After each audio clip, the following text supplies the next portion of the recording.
3장 6절 말씀. 백성들이 자녀들 때문에 마음이 슬퍼서 다윗을 돌로 치자 하니 다윗이 크게 자복하였으나 그의 하나님 여호와를 믿고 용기를 얻었더라. 아멘. 가장 초라하다고 느낄 때 언제입니까? 언제 가장 초라하다고 느끼십니까? 돈이 없을 때, 건강을 잃었을 때, 친구가 외면할 때, 언제입니까? 언제 가장 초라하다고 느끼십니까? 때를 말한다면, 시간적으로 이야기하자면 혹시 지금 아닙니까?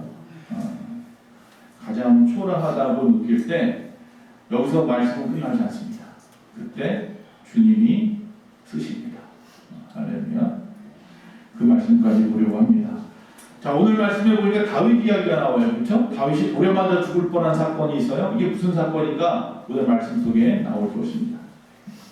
다윗이 17살쯤 되어서 왕이 되었어요. 기름을 부음을 받은 거죠. 물론 기름 부음 받았다고 그래가지고 대관식을 하고 왕이 된 것은 아니에요. 30살이 될 때까지 도망 다녔어요. 왜? 앞에 왕이 아직 안 죽었어요. 사울왕이 있어요. 사울왕이 내가 왕인데 감히 이런 거죠. 그래서 어린 나이에 왕으로 괜히 사무엘한테 기름 부음 받은 이 다윗은 어떻게 해요? 도망다녀요. 광야로 막 도망을 다녀요. 어린 나이에. 20대에 한참 청춘이었을 때, 혈기 왕성할 때에 도망만 다녀요. 그러니 그 마음을 어떻게 생각하세요? 정말 초라하다 내가. 왜 괜히 나에게 기름을 부어가지고 이게 무슨 꼴이야? 이럴 수 있잖아요. 바로 그럴 때입니다. 그래서 다윗을 통하여 우리의 신앙의 성장, 다윗이 신앙이 점점 성장하는 것처럼 우리도 신앙이 좀 성장했으면 좋겠다는 마음에서 1단계, 2단계, 3단계로 성장하는 다윗을 오늘 말씀 중에서 좀 발견하려고 합니다. 자, 그가 30살이 될 때까지 도망다녔고 30살이 되어서 유다 지방만의 왕으로 7년이 있다가 그 이후에 전체 유대 지방의 왕이 되죠. 그래서 총 40년 동안 왕위에 있었어요. 70살이 될 때까지 왕위에 있었던 거예요. 자, 그러나 그가 30살이 될 때까지는 앞에서 말한 것처럼 사울왕을 피해 다니느라고 정신이 하나도 없었어요. 이곳저곳으로 도망다니면서 시간을 보냈어요. 자, 그렇게 생각할 때 보면 다윗은 야, 내가 무슨 왕이야? 야, 이러다 죽으면 이게 정말로 억울한 인생 아니야? 이렇게 생각할 수도 있을 것이지만 하나님께서는 분명한 뜻이 있어서 그에게 기름을 부으셨고 그 이후에 그를 연단해 가고 있고 훈련하고 있다는 것을 우리가 좀 생각할 수 있어야 된다는 것입니다. 왕으로 기껏 세워놓고 쫓겨만 다니게 하신다. 여기서 우리는 중요한 것을 좀 생각해 볼 수 있습니다. 내가 왕으로 기름을 부음받았는데 하나님의 백성이 되었는데 하나님의 자녀가 되었는데 갑자기 나쁜 일이 벌어졌어요. 갑자기 어려움이 나에게 닥쳤어요.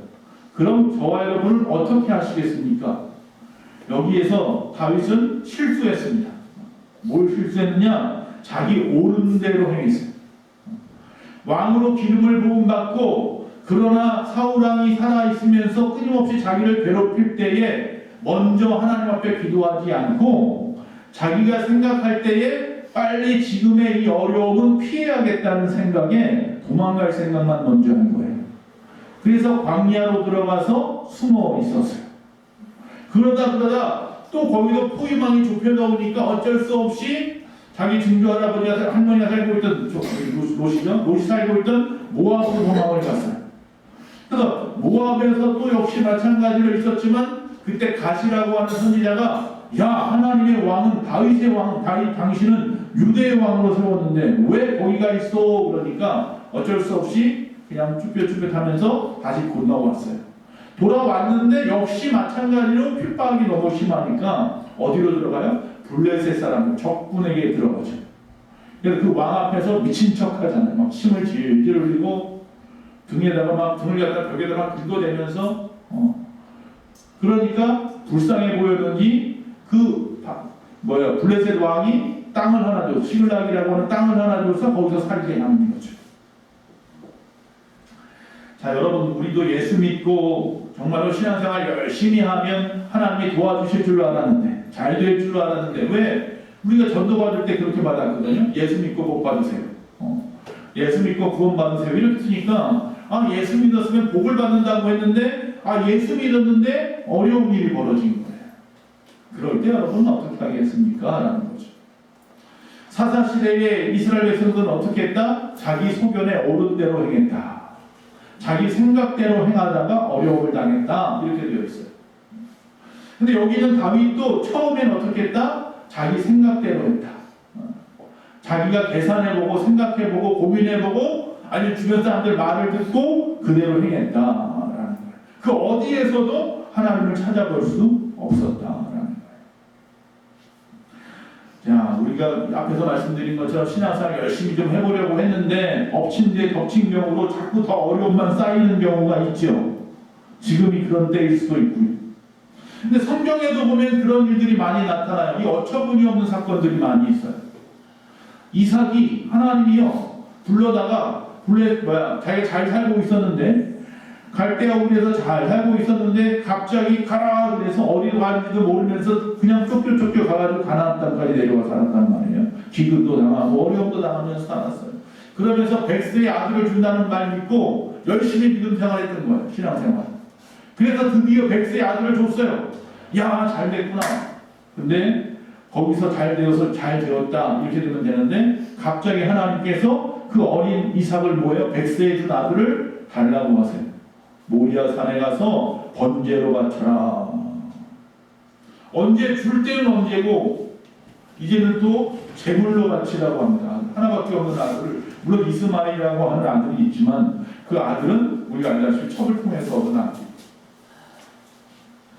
자, 모세도 보십시오. 하나님께서 직접 불러댑니다. 잘 살고 있는 사람을 갖다가 불러대가지고 120살 노인이 되었을 때 결국은 끌려서 가가지고 바로왕 앞에 가가지고 내 민족을 다루라고 말을 하고 내 민족과 함께 나가겠다. 그래서 10가지 재앙을 그들에게 막 하나님이 퍼붓는 걸 보고 야, 하나님은 살아계시는구나. 야, 대단하시다. 역시 하나님의 뜻이 있어. 하나님 우리의 길을 열어주실 거야 하고 이 민족을 다 데리고 나왔는데 기껏 나온 지 얼마 되지도 않았더니 앞에 뭐가 가지고 있어요? 홍해가 딱 있어요. 아니 하나님 우리를 갖다가 가나안에 가라고 했으면 길을 열어주셔야지. 그 바닷물을 어떻게 건너가냐. 거기다 또 엎친 데 덮친 격으로 뒤에서는 바로의 군대가 마음이 바뀌어서 바로왕이 안 되겠다 다시 잡아야겠다. 군대를 풀어가지고 잡으러 오고 있어요. 이러지도 못하고 저러지도 못하고. 요셉도 보십시오. 요셉도 하나님의 사람입니다. 하나님께서 꿈을 주시잖아요. 묵별들을 통해서 자기에게 절하는 꿈을 주시고 각종의 볕단들이 자기에게 절하는 꿈을 주시고 형제들이 나에게 절을 하고 형제와 부모가 나에게 절을 하고 그런 꿈을 주셨다고 말했지만 오히려 그 꿈을 때문에 꿈을 갖다 이야기한 것 때문에 형제들에게 괘씸죄에 걸려가지고 애굽에 팔려가 버렸단 말이죠. 애굽에 팔려가서 거기서 열심히 또 일했어요. 보디발 장군 집에서. 그래서 총무 집사님이 됐어요. 어린 나이. 그래서 그 모든 것을 관리해요. 총무로. 편안해졌다는 이야기예요. 권력도 있고. 그런데 갑자기 그 부인이 유혹하는 바람에 억울하게 오히려 모함을 당하는 바람에 감옥에 갇히고 말이죠.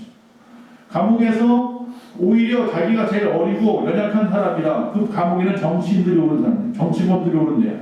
그 사람들 다 복양하고 소위 말해서 노예처럼 종처럼 다 도와주고 일하면서 같이 감옥살이 하고 있다가 그들의 꿈을 갖다가 해석해줬더니 술 같은 바람장이 살아나가면서 내가 너를 기억하리라 그래놓고는 1년이 지나도 아무 말도 없어. 계속해서 나쁜 일만 생기는 거야. 신앙생활 잘하고 있는데. 욥을 보십시오. 동방의 의인이라고 말하지만 이 사람은 정말로 가족을 위해서 끊임없이 하나님 앞에 속죄제를 지내고 번제를 지내고 그랬단 말이에요. 우리 가족들이 죄짓지 않게 해주세요. 우리 자녀들이 죄짓지 않게 해주세요.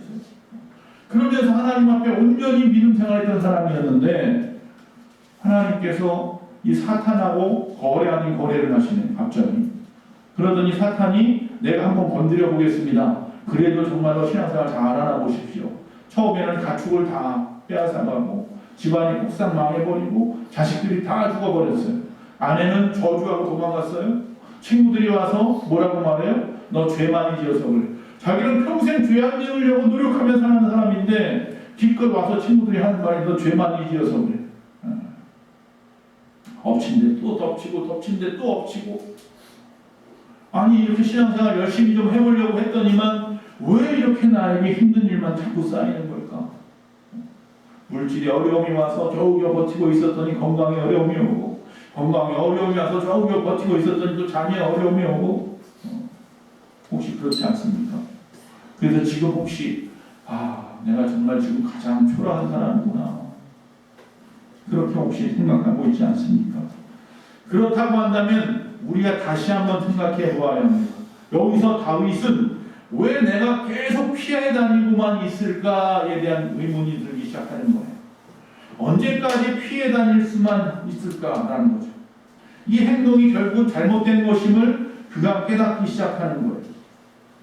결국 부름받은 자, 또 기름 부음 받은 자의 불신앙이 여기 있는 거예요.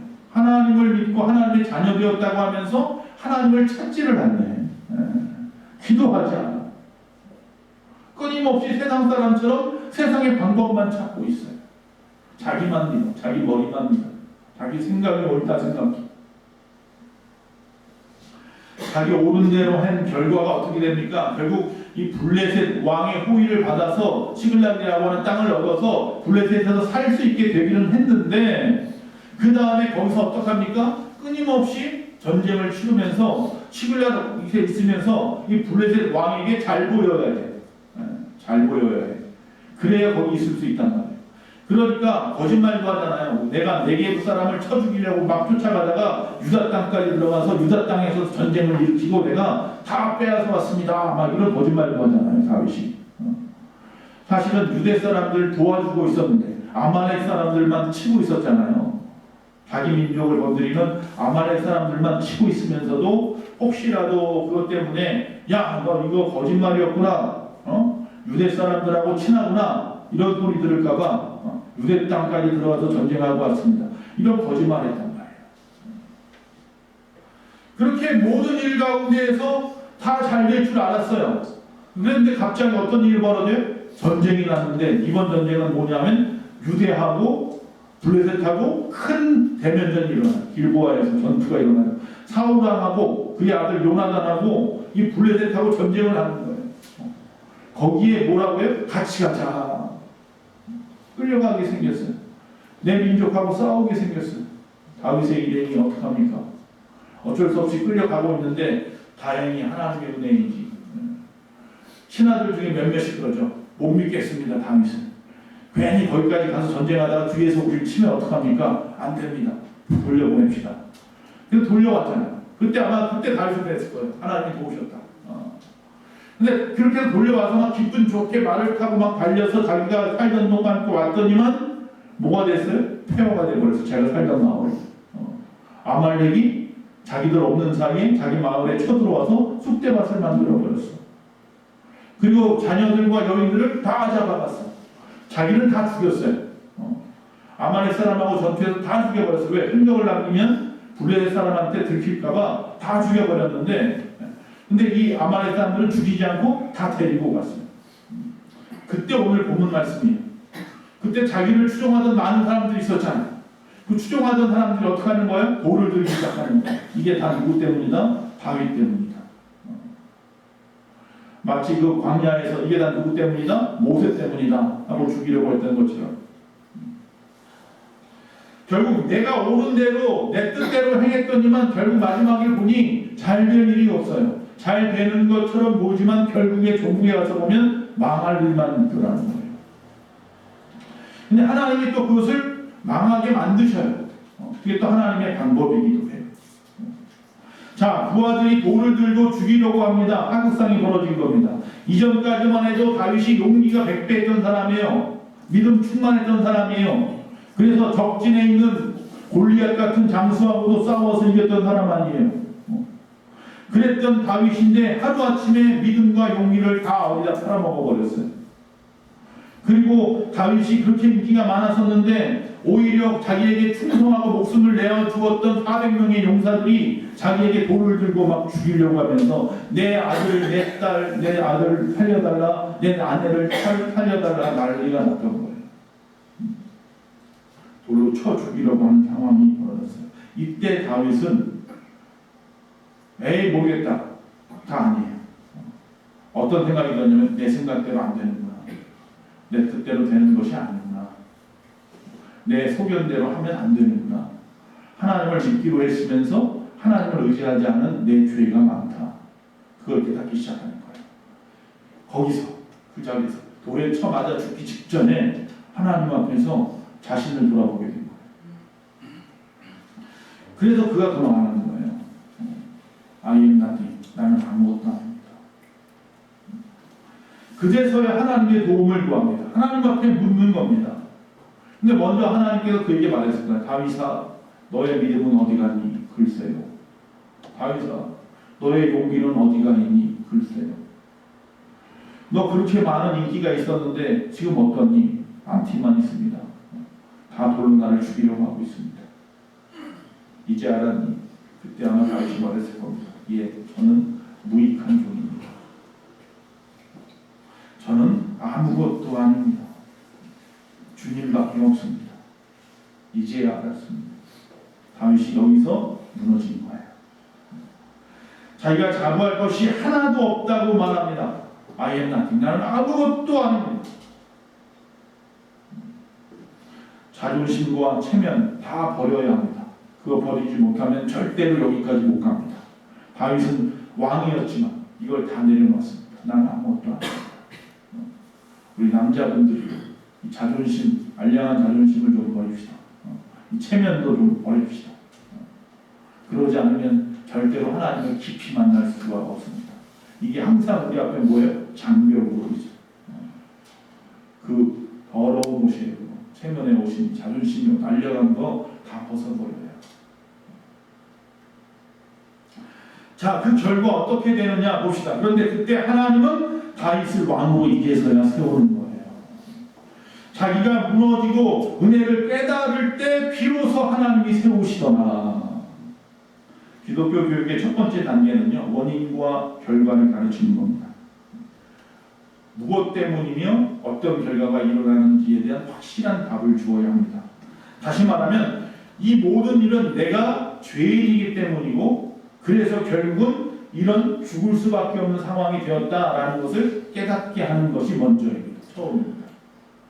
다윗도 이 상황 속에서 그걸 깨달은 겁니다. 내가 죄인입니다. 그래서 나는 죽을 수밖에 없게 된 겁니다. 라는 거예요.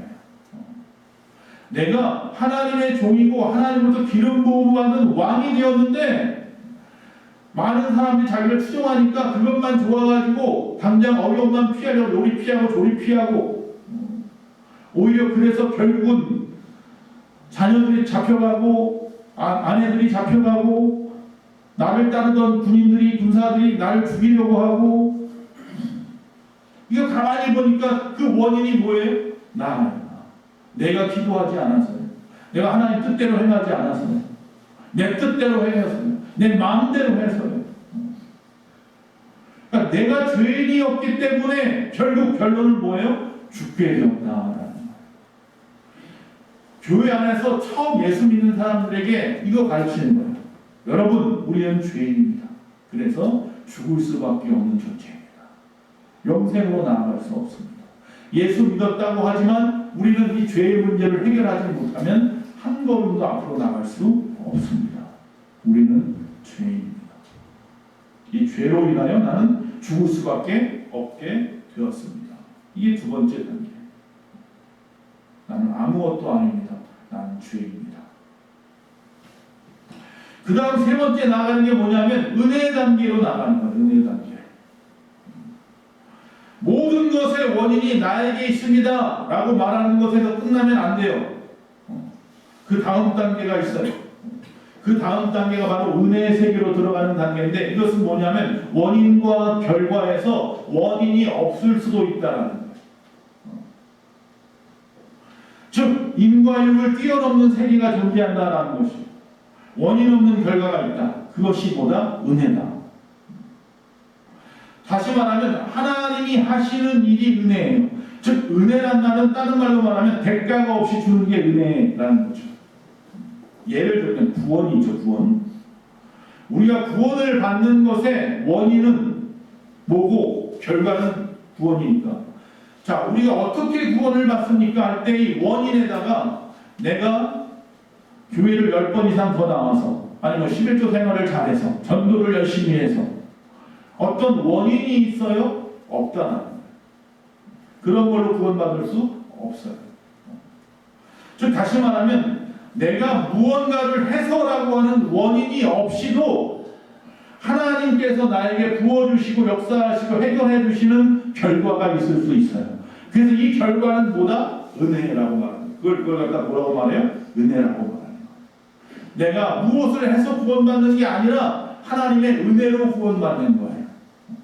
어떠한 이유 없이 하나님이 우리를 선택하시고 택하셔서 하나님의 자녀 삼아주신 거예요. 그래서 이걸 뭐라고요? 은혜라고 말하는 거예요. 그럼 교만은 반대로 이런 겁니다. 내가 그것의 원인이 되고 싶다는 마음이 교만이에요. 결과가 있어요. 어떤 업적이 있어요. 어떤 공로가 있어요. 이 업적과 이 공로의 원인이 내가 되고 싶다라고 하는 게 교만입니다. 나 때문에 잘 되어지는 거. 나 때문에 이렇게 되어졌다라고 남들 앞에 자랑하고 싶어지는 마음이 뭐예요? 교만이에요. 말레이시아 행정수도였던 이 푸트라자야, 지금도 마찬가지예요. 푸트라자야에 보면 인공 대형 엄청나게 큰 호수가 있는데 그 호수가에는 대형 건물들, 유럽형 아주 멋있는 건물들을 지어놨다고 합니다. 조경도 잘 해놨답니다. 그런데 끊임없이 뭐가 일어나냐면 사고가 일어나요. 왜? 난리물을 지었어요. 그 수도에 시장으로 잠깐 5년인지 몇 년인지 모르겠지만 우리나라처럼 4년 하는지 5년 하는지 모르겠지만 그 동안 임기 있는 동안에 그 일을 다 업적을 자기가 다 누리고 싶었던 거예요. 그래서 시장이 되면서부터 시작해가지고 막 땅을 파기 시작하고 막 정신없이 호수를 만들고 옆에다 건물들을 세우고 뭐 이것저것 놀이동산도 만들고 다 했는데 다 만들고 나서 자기가 시장 끝나기 전까지 이 업적을 자기 것으로 삼으면 또 다음 시장도 될 줄 알고 급하게 만들어 놨더니만 자기 시장 말년에 오히려 난리 공사하고 여기서 무슨 사건이 일어나고 뭐가 무너지고 뭐가 잘못되고 막 호수에 막 물이 막 넘쳐나기 시작하고 난리가 아닌 거예요. 오히려 내가 그것의 원인이 되고 싶다라는 그 유혹 때문에 그게 바로 교만입니다. 이건 우리나라 권력가들도 보면 많이 가지고 있는 이 마음들인 것 같아요. 내가 뭐의 원인이 되고 싶다. 명심하십시오. 내가 원인이 되는 것은요 다 무너집니다.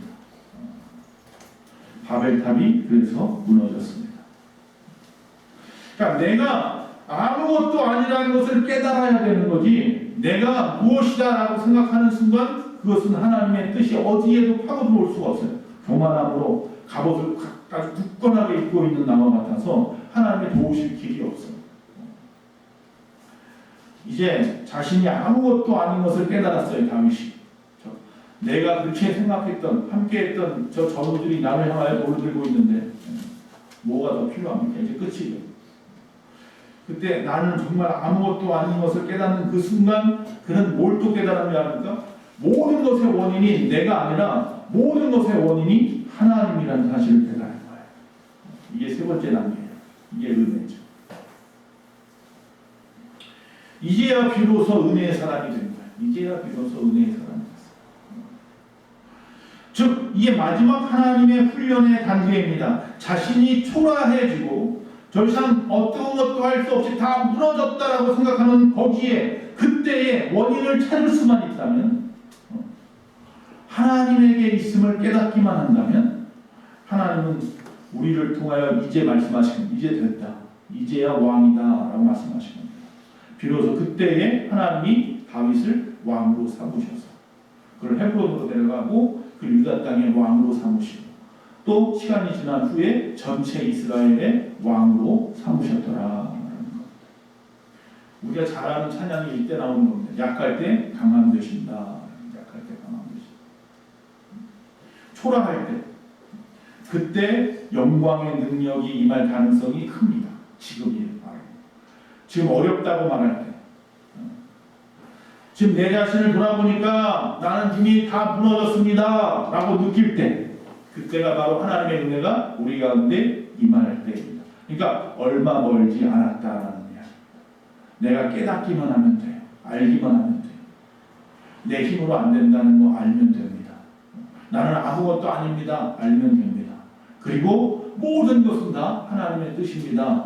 이거 알면 됩니다. 그때 하나님께서 이제야 된다. 너를 내가 쓰겠다 말씀하시는 거예요. 지금 상황이 엎친데 적진격이라 할지라도 그렇게 생각이 들지라도 당황하지 마시고 다윗처럼 하나님 앞에 무릎을 꿇어야 합니다. 하나님이 임하시는 방법이 바로 거기에 있습니다. 이삭을 갖다 바치라고 할 때 아브라함이 할 수 있는 것은 아무것도 없었습니다.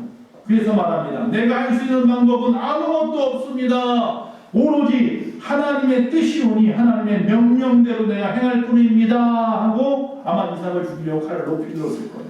제단 위에서. 그때 하나님이 뭐라고 해요? 아브라함아 아브라함아 멈춰라. 내가 내 믿음을 알았다. 또 말씀합니다.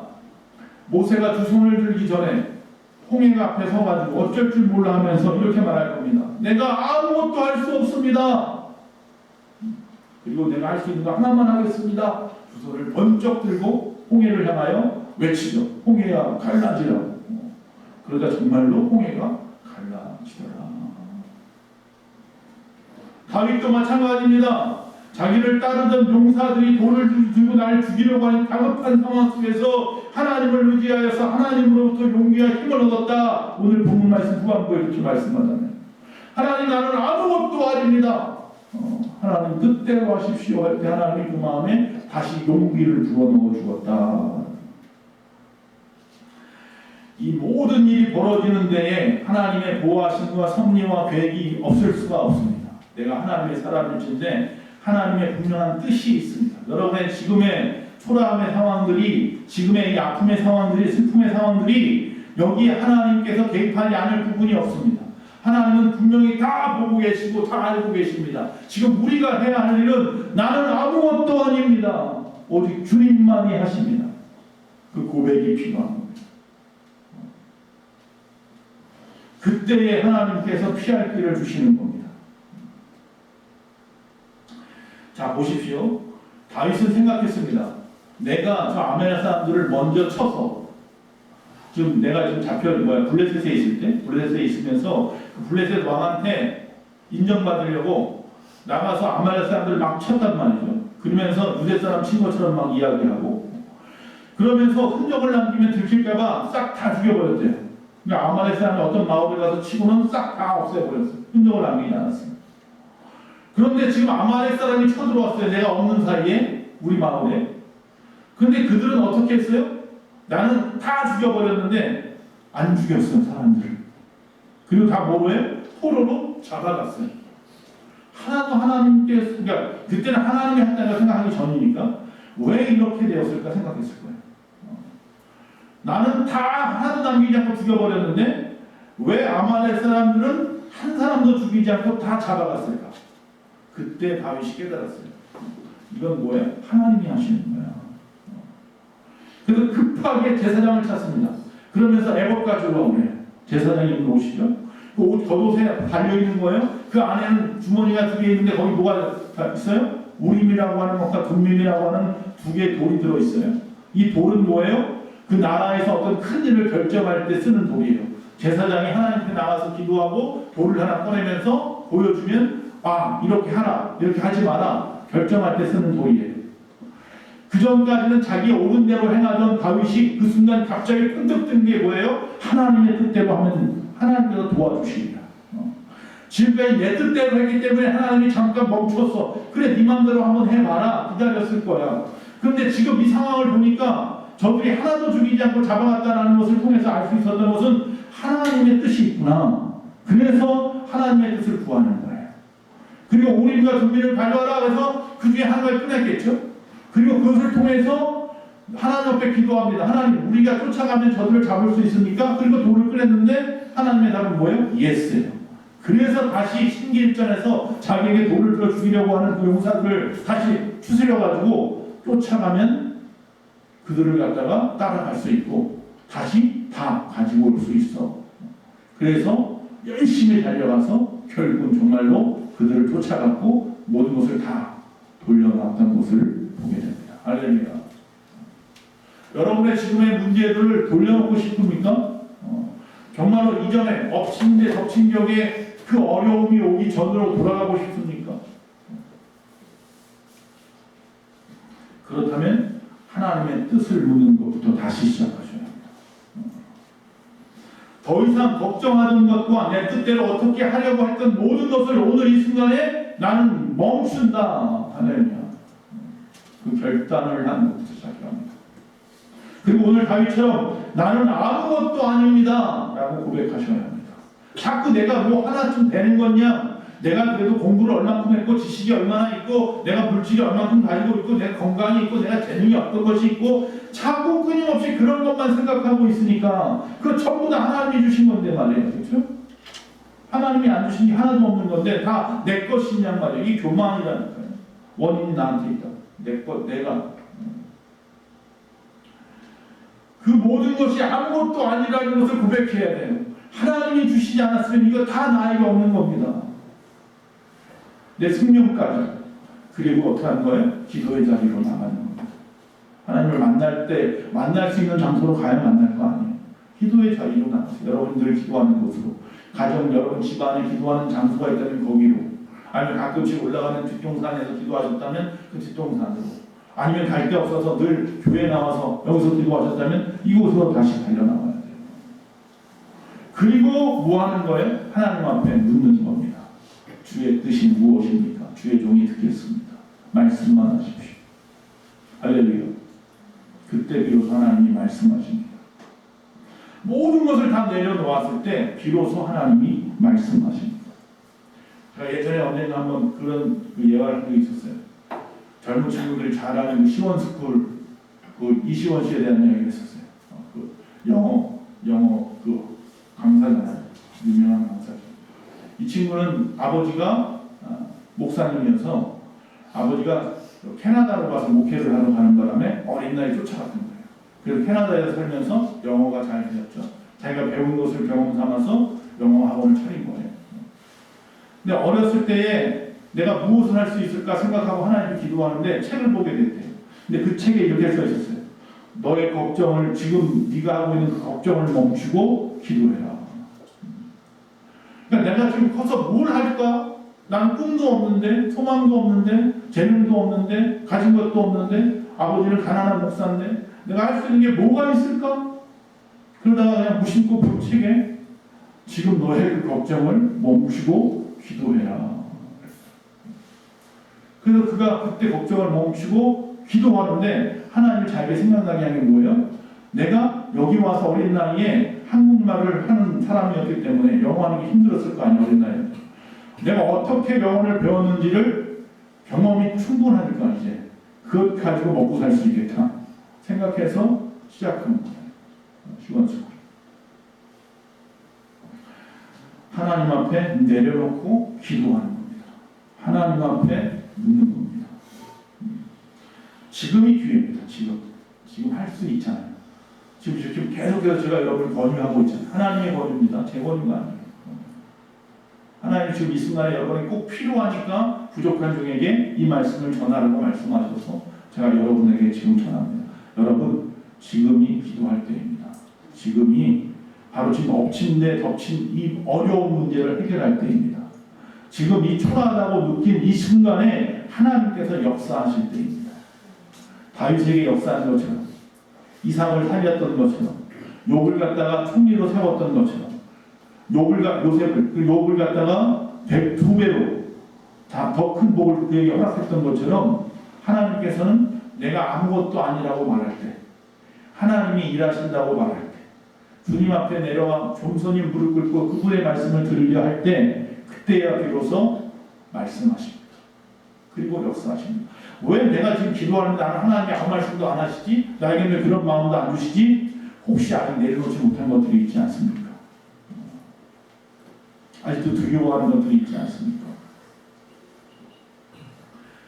어떤 전쟁에 참패한 그 스코틀랜드에 브루스라고 하는 왕이 있었답니다. 이 사람이 적군을 피해가지고 산속으로 도망을 갔는데 갯대를 풀어놨어요. 큰일 났어요. 갯대가 풀려가지고 멍멍 소리가 나니까 자기는 사냥 하는 뭐 사슴꼴 된 거고 사냥개들이 막 산을 뒤집고 다니는 거예요. 올라가면 안 될 것 같아서 내려왔어요. 막 내려가는데 앞에 개울이 있어요. 개울물이 막 흘러가는 걸 보는 순간에 하나님을 원망하기 시작했어요. 내가 하나님을 믿는 사람인데 나 수영 못하는 거 뻔히 알면서 내가 밑으로 내려가라고 말씀하신 그 말씀 붙잡고 밑으로 내려왔더니만 앞에다가 개울을 갖다 이렇게 흘러가게 하면 내가 어떻게 하라는 겁니까? 빠져 죽으라는 겁니까? 말라는 겁니까? 막 투덜투덜 거리는데 뒤에서 개가 막 쫓아오니까 아이고 죽겠다 싶어서 우선 살고 보자고 물속으로 퉁덩 들어갔어요. 근데 물살은 굉장히 세 보였는데 한참 들어가다 보니까 더 이상 물이 깊어지지 않는 거예요. 목 밑에까지만 차고. 그래서 그것을 건너가 버렸어요. 건너가고 나니까 냄새가 안 나니까 사냥개들이 그 터에서 시냇가에서 다 돌아가버려요. 하나님의 은혜입니다. 우리의 두려움이나 우리의 근심이나 우리의 절망이나 다 시냇물에 건널 때 다 내려버려야 돼요. 내버려야 돼요. 그러지 않으면 안 돼요. 홍해가 앞에 있다고 해서 만약에 모세가 두 손 들고 기도하지 않았으면 홍해는 안 갈라졌을 거예요. 그 믿음을 보시고 갈라놓으셨죠. 저 같으면 어떻게 했다고요? 못하실 것 같아요. 아무리 믿음이 좋다고 해도 그건 정말 쉽지 않아요. 여러분 앞에 바다가 있는데 바다에 갈라져라 하고 소리 지르는 옆에 사람들이 미친놈이라고 하죠. 그렇죠? 뒤에서 자기를 따르는 수십만의 사람들이 뭐 하는 거야? 그걸 쓸지도 몰라요. 그랬다 만약에 아무 일도 안 일어나면 그냥 한번 해봤어 이럴 거예요. 그럴 수도 없잖아요. 그러나 믿음 가지고 하는 거예요. 두려움도 버리고 근심도 버리고 생각 다 버려버리고 그냥 하는 거예요. 믿음으로 한 발짝을 내려왔더니 요단강이 갈라지는 것처럼 갈라지는 거예요. 말씀을 마치겠습니다. 지금 하십시오. 할렐루야. 지금 나는 아무것도 아니라고 고백하시고 기도의 자리로 나오십시오. 그리고 하나님 앞에 물으십시오. 그 뜻대로 행하십시오. 하나님께서 우리가 가장 초라하다고 느끼는 지금 이 순간에 그때 쓰십니다. 그때 나를 왕으로 삼으십니다. 그때 내 자녀를 살려주실 겁니다. 그때 내 물질의 문제를 해결하실 것이고 내 건강의 문제도 해결하실 것이고 내 모든 가정의 환경도 하나님이 회복시킬 줄로 믿습니다. 말씀 하나 읽고 마치겠습니다. 베드로전서 1장 6절에서 7절입니다. 같이 있습니다. 큰 목소리 한번 읽고 좀 생각해 보겠습니다. 시작. 그러므로 너희가 이제 여러 가지 시험으로 말미암아 잠깐 근심하게 되지 않을 수 없으나 오히려 크게 기뻐하는도다. 너희 믿음의 확실함은 불로 연단하여도 없어질 금보다 더 귀하여 예수 그리스도께서 나타나실 때에 칭찬과 영광과 존귀를 얻게 할 것이냐. 할렐루야. 네. 이게 무슨 말씀이에요? 그러므로 너희가 이제 지금 초라하다고 느낄 때 시험이었을 때 여기 보니까 시험으로 말미암아 근심하고 되었을 때에 엎친 데 덮친 격으로 자꾸 문제가 쌓이고 힘들어서 죽기 직전인 것 같을 때에 오히려 뭐 하라고요? 크게 기뻐하라. 지금 이 순간은 너희의 믿음의 확실함을 보여줄 때다. 할렐루야. 너희 믿음의 확실함은 불로 연단하여도 없어질 금보다 더 귀하여서 예수 그리스도가 이 땅에 다시 오실 때에 칭찬과 영광과 존귀를 우리가 얻게 하실 것이다. 다윗이 얻었던 것처럼 모세가 받았던 것처럼 욥이 받고 요셉이 받았던 것처럼 오늘 이 시간 여러분이 받을 차례입니다. 이 위대한 방법, 이 법칙을 잃어버리면 안 돼. 잊어버리면 안 돼. 내 옳은 소견대로 행하리라. 절대로 아무것도 안 됩니다. 나는 아무것도 아니라고 고백해야 됩니다.